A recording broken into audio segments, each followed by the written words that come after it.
You might think a wedding begins with gentle music, a pristine white dress, and tears of joy. But in a remote Scottish village, things start in a completely different way, with rotten eggs smashed, dead fish stinking, and screams echoing through the yard. This is not a scandal or a cruel joke. It is an ancient ritual called blackening the bride. You might think being covered in filth is punishment or insult. But in fact, this custom carries a deep and serious meaning. Ella is a young Scottish woman who went through the Blackening the Bride ritual in the summer of 2019. When I asked her about the experience, her eyes glowed with nervous pride. That day it was lightly drizzling, and Ella was not warned about what was coming. She thought she was simply going out with friends, but when she arrived, she saw a group waiting, each holding a metal bucket, their eyes both playful and solemn. Ella said, "At first I thought they were joking, but in a moment the first rotten egg hit my head and burst. The stench of rotten eggs mixed with fermented yogurt almost made me faint. Then mud was smeared from head to toe. Someone even threw rotten fish, cold spaghetti, and moldy cheese on her."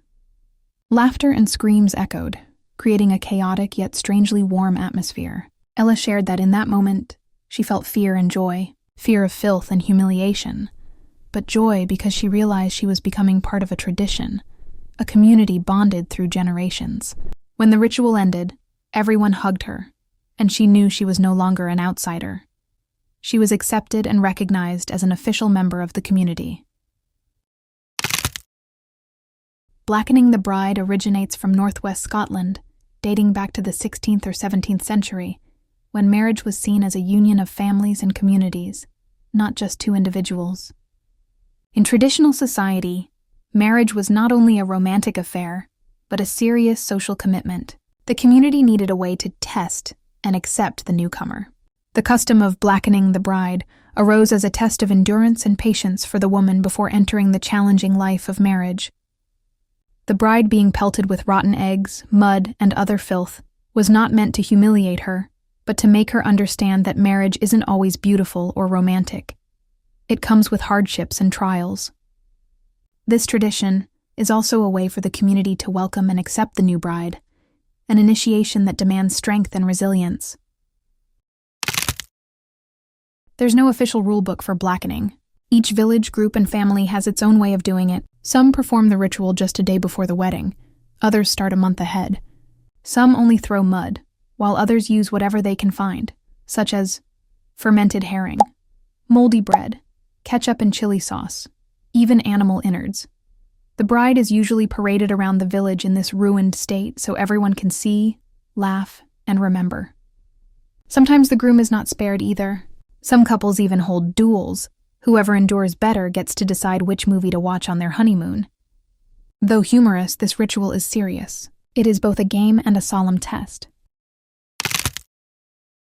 A Scottish anthropologist once said, "Blackening is a rite of passage.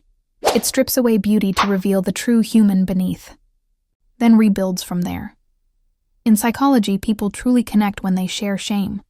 Filth, when shared, becomes a bond. The bride, covered in dirt, is no longer a stranger entering another's home.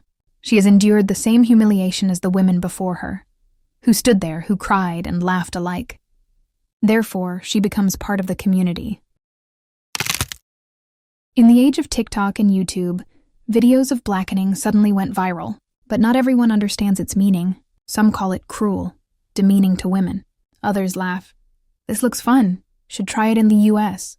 Scots defend the ritual. "No one is forced," one said. "Everyone knows they'll be blackened and accepts it as part of tradition." Some places have modernized it by using whipped cream, birthday cake, or clean foam. But the feeling of embarrassment and bonding remains intact.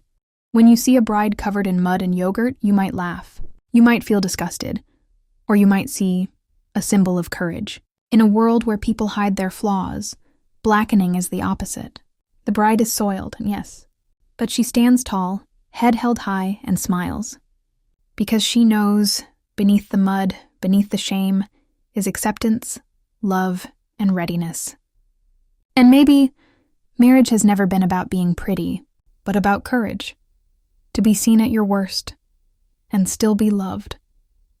If you enjoy stories about strange customs full of humanity still alive across Europe, please subscribe so you don't miss the next episode.